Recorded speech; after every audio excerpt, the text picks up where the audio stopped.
Hello students, myself Rajesh Kumar Sharma, your biology teacher.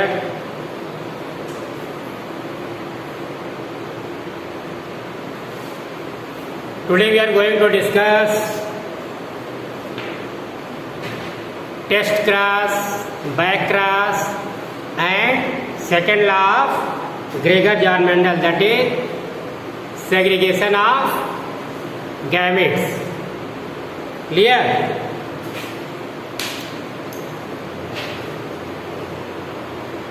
First one, that is test cross. Second, that is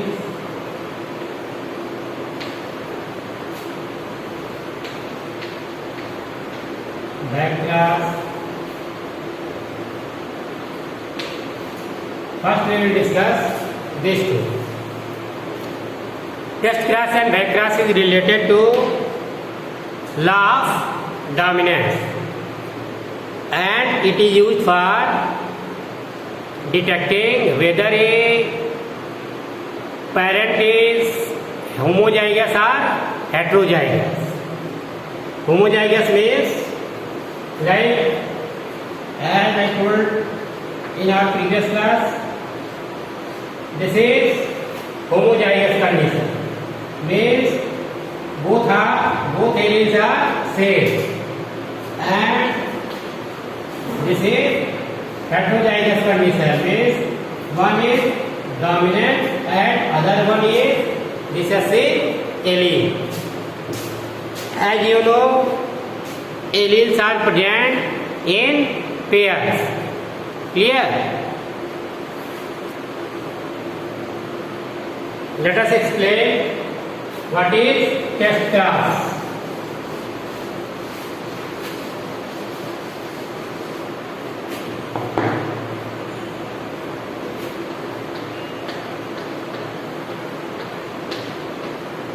Test cross. As we have discussed in law of dominance. What is law of dominance?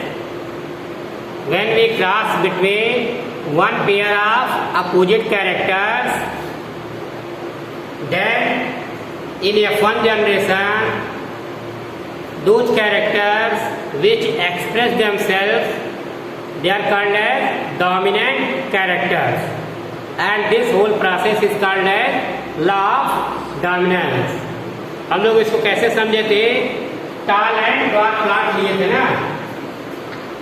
टाल के लिए क्या क्या है? Capital T की टाल plot, and dot के लिए क्या लिए थे? स्मॉल टी की डॉट प्लॉट. क्रॉस करने पे क्या हमें मिलता है? F1 जनरेशन में this is P, parent generation. Parent generation and F1 generation में हमको क्या मिलेगा? Capital T and small T. Clear? और ये दिखने में कैसा होगा? दिखने में आपका टाल. सभी प्लांट जो आपके F1 जनरेशन में कैसे दिखेंगे? All plants which we obtain in F1 generation are tall plants. Means tallness जो है, लंबापन, that is a dominant character over dwarfness. Means बौने पौधे के ऊपर जो है लंबापन जो है आपका dominant character होता है. Clear?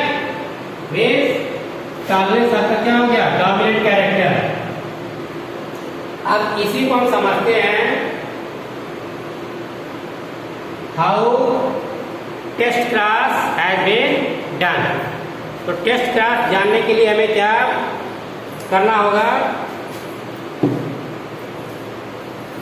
टेस्ट क्रॉस में जो है हम इसका F1 जनरेशन में जो भी आपके प्लांट मिलते हैं, ठीक है, जो भी इंडिविजुअल F1 जनरेशन में प्राप्त होते हैं, whatever the individual we obtain in F1 generation, they have been crossed with only recessive parent.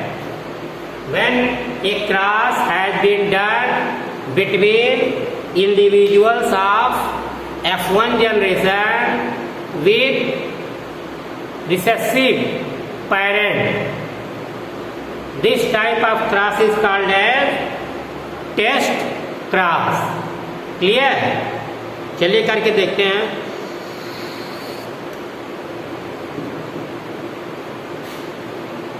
Test cross.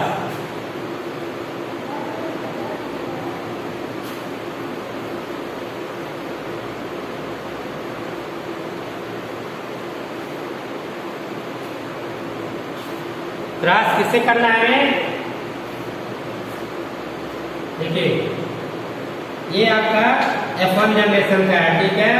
Capital T small T cross with small T and small T recessive parent. Recessive parent. आप cross करिए. Cross करने पे हमें क्या मिलेगा देख लीजिए. Capital T small T again capital T small T small T small T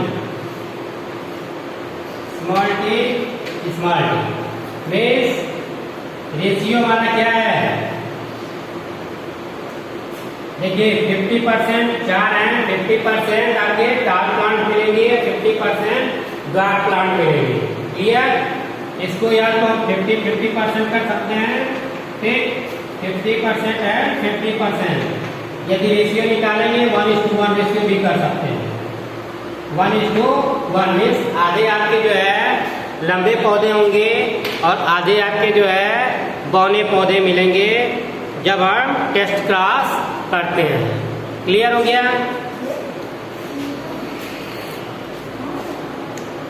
now let us understand what is back cross. Back cross is also similar to test cross. Only the difference, मतलब difference क्या है? वहां पे कोई condition नहीं होता है. Back cross में भी क्या करते हैं? F1 जनरेशन जो है आपका जो हेटेरोजाइगस आपका मिलता है, F1 जनरेशन में जो भी आपके इंडिविजुअल मिलते हैं तो कैसे डिफाइन करेंगे? F1 जनरेशन में जो भी आपके इंडिविजुअल मिलते हैं वो पेरेंट जनरेशन आइदर रिसेसिव और डोमिनेंट किसी के साथ भी जब क्रॉस करवाते हैं तो this type of cross is called as back cross. Clear?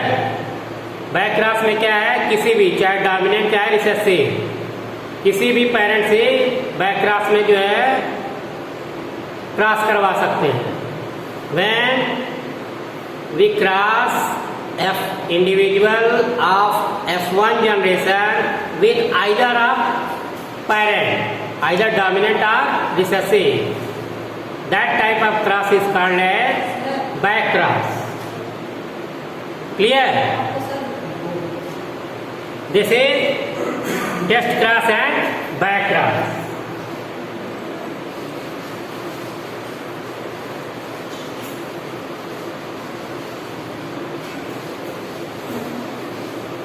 चलिए बैक क्रॉस थोड़ा सा और समझते हैं. बैक क्रॉस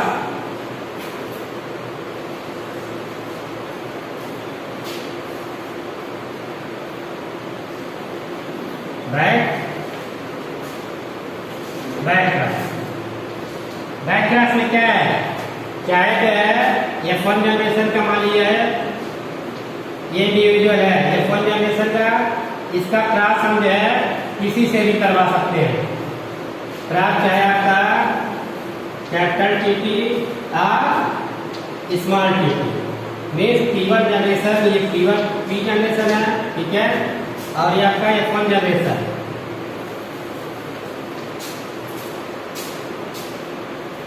ठीक, इसका क्रॉस जो है चाहे इससे करवाइए चाहे इससे करवाइए, आइदर डोमिनेंट और वे रिसेसिव कैरेक्टर. तो जैसे कि हमें पता ही है कि यदि हम जो है F1 जनरेशन के इंडिविजुअल का क्रॉस रिसेसिव से करवाते हैं तो तुरंत ही वो आपका किस में आ जाएगा? टेस्ट क्रॉस में. क्लियर? तो कैसे डिफाइन करेंगे back cross? When we cross individuals of F1 generation with either a parent, either dominant or recessive. That type of cross is called a back cross. Clear? अब इसका use वही बताया है कि इसका यूज क्या किस लिए होता है। इसका यूज जो है ये पता लगाने के लिए करते हैं कि ये आपका जो F1 जनरेशन में पौधे मिल रहे हैं या इंडिविजुअल मिल रहे हैं, ये होमोजाइगस है या हेट्रोजाइगस है। ठीक, तो होमोजाइगस या हेट्रोजाइगस होने पे जो है, ठीक है, होमोजाइगस होगा तो क्या होगा, सभी के सभी एक ही तरह के 100% एक ही तरह का प्लांट या जो भी इंडिविजुअल मिलेंगे एक ही टाइप के मिलेंगे। और यदि जो है हेट्रोजाइगस होगा तब क्या होगा, 50% जो आपके एक टाइप के होंगे या 50% आपके दूसरे टाइप के होंगे। Like 50% dominant, 50% recessive. क्लियर? ये इसका यूज होता है कि होमोजाइगोसिटी और हेट्रोजाइगोसिटी पता लगाने के लिए करते हैं टेस्ट क्रॉस का यूज। क्लियर हो गया? Now let us understand second law of Mendel, that is segregation of gametes.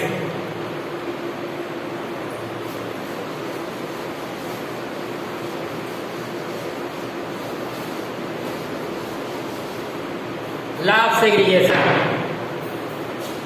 Second law of Mendel. Law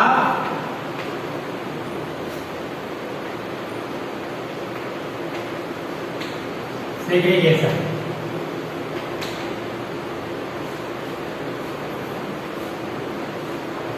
पहले थोड़ा समझिए इसको।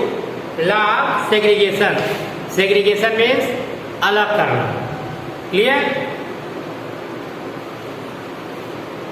इसमें बेसिकली क्या होता है, जैसे लॉ ऑफ डोमिनेंस हम लोग समझे हैं। लॉ ऑफ डोमिनेंस में क्या हो रहा था कि डोमिनेंट और रिसेसिव कैरेक्टर, डोमिनेंट और रिसेसिव कैरेक्टर के बीच में जब क्रॉस करवा रहे थे, means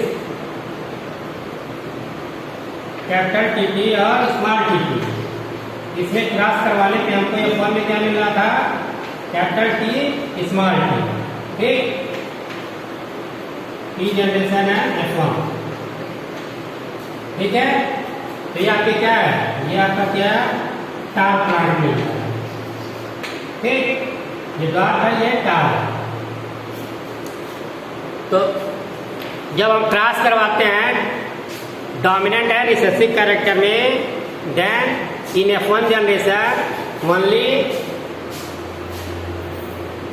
dominant character express themselves, means केवल डोमिनेंट कैरेक्टर जो आपका F1 जनरेशन में मिलता है।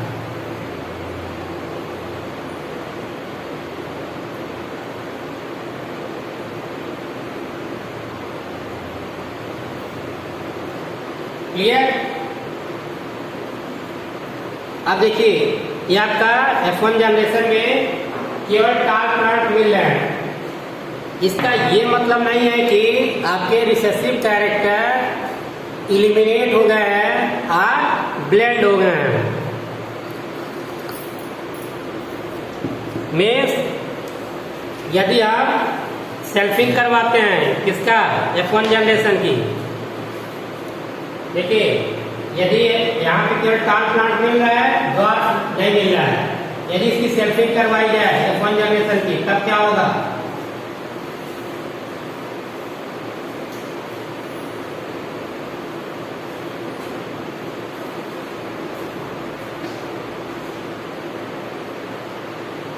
Capital T small T, capital T small T.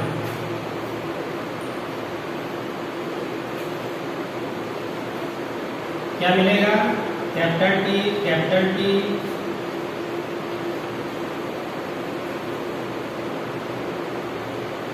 Capital T, small T,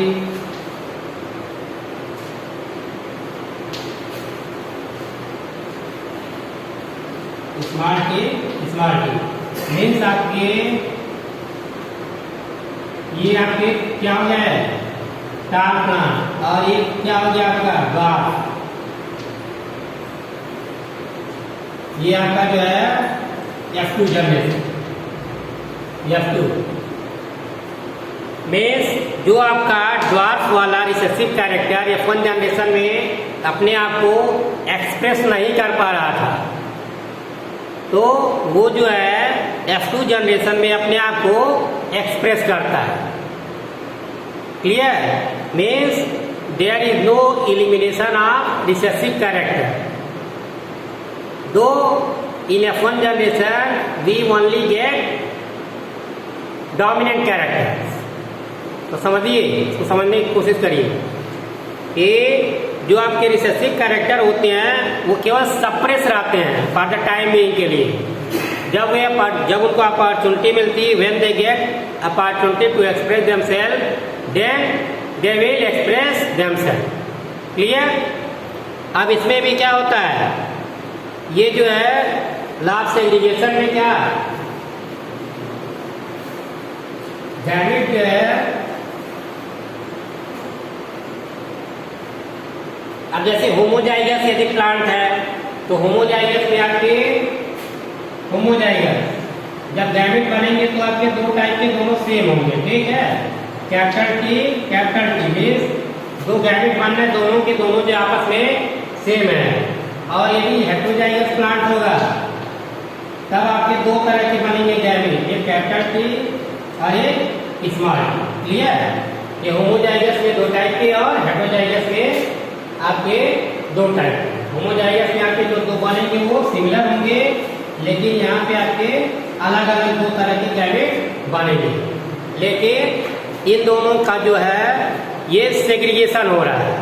means there is no blending, ना इनका मिक्सअप होते हैं, ना ही रिसेसिव कैरेक्टर जो है इलिमिनेट होता है, और यही जो है लॉ सेग्रीगेशन।